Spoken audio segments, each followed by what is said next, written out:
Larry Bird has spent more time on a basketball court than most people spend doing anything in their lives. From shooting on a broken hoop in French Lick, Indiana, to watching championship banners rise to the rafters of Boston Garden, he's seen it all. And after decades of dodging the question, he's finally ready to name the 5 greatest players he ever witnessed. Here's what you need to know about Bird. He doesn't play politics. Never has. So when he sits down to give you his list, you can trust that every word is earned. He'll be the first to tell you that basketball has always been bigger than any one person. His entire career was built on making the extra pass, setting the screen nobody notices, and diving headfirst onto the floor for a loose ball. Championships, in his mind, are won by 12 men pulling in the same direction. But every so often, a player comes along who completely changes the geometry of the game. Someone so gifted that your entire week of film study becomes worthless by halftime of the first quarter. Bird has been watching basketball at the highest level for nearly 6 decades.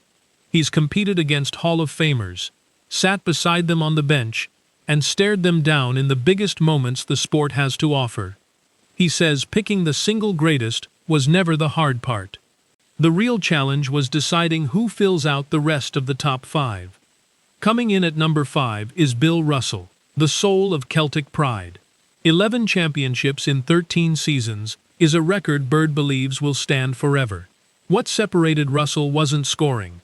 It was the way he weaponized defense. He turned shot blocking into a tool for starting fast breaks, redirecting balls into teammates' hands rather than into the stands. More than anything, Bird points to Russell's psychological dominance. Opponents would alter their shots mid-air simply because they feared him. That kind of mental grip on an entire league is something Bird says he's never seen replicated. At number 4 is Wilt Chamberlain, the most physically overwhelming force the game has ever produced.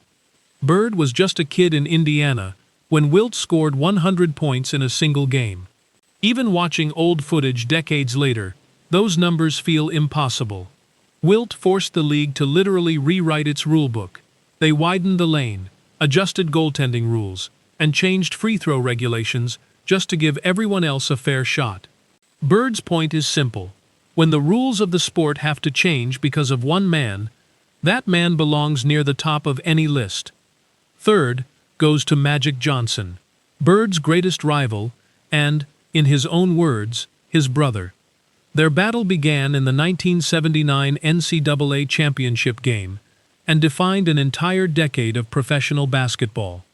Magic was a 6'9" point guard who ran the fast break like a maestro and made no-look passes look like natural conversation. Bird admits he genuinely disliked the Lakers during those finals battles, but he never stopped marveling at what Magic could do. Kareem Abdul-Jabbar earns the number 2 spot. The skyhook alone might be enough. Unstoppable at 7'2", with a release point nobody could contest, Kareem ran that play for 20 seasons, and it never stopped working. 6 MVPs, 6 rings, over 38,000 points. Bird says their entire defensive game plan against the Lakers centered on making Kareem uncomfortable, and he was never truly uncomfortable. And at number 1, without a moment's hesitation, Michael Jordan. Bird was on the court in Boston during the 1986 playoffs when a 23-year-old Jordan dropped 63 points on one of the greatest defensive teams ever assembled. Afterward, Bird told reporters it wasn't a basketball player who did that. It was God in disguise. 6 finals appearances, 6 championships, 6 finals MVP awards. Never once let a series reach a Game 7. That's the list. Debate it with your friends, argue it at the barbershop. Bird would actually love that. Because that's what this game does to people who truly love it.